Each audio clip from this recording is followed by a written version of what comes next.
The Power of Prayer, Part 4, Elijah. The Apostle James said in his epistle that the effectual fervent prayer of a righteous man availeth much. And in his reference to that, he spoke about the prophet Elijah by saying that the prophet Elijah was so powerful that he prayed and God took away rain from the land in 3.5 years. And he prayed again and it returned.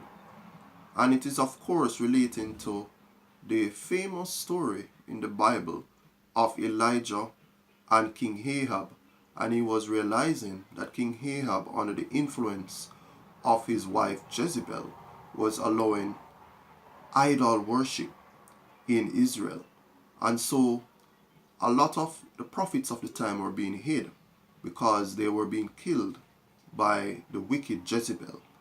And Elijah boldly came to the king and spoke to him about the fact that there would be no rain.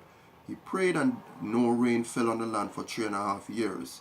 Then he presented himself back after that time and prayed on the ground 3 times, sending his servant, until at one point the servant came back and says, I see a cloud almost like a small fist of a man's hand. And of course Elijah jumped up and said, hurry, because I hear the sound of rain coming. And the rain fell and it returned on the land at that time. In fact, he had a famous battle against false prophets on the mountain where he sacrificed to Jehovah God and fire fell from heaven. And of course, he prayed before that happened. So there is a power in prayer.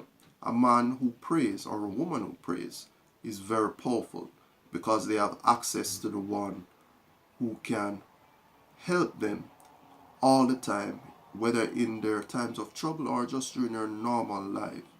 And it is a guidepost for you to go through your life, because when you're on your knees, you see more than when you're standing upright.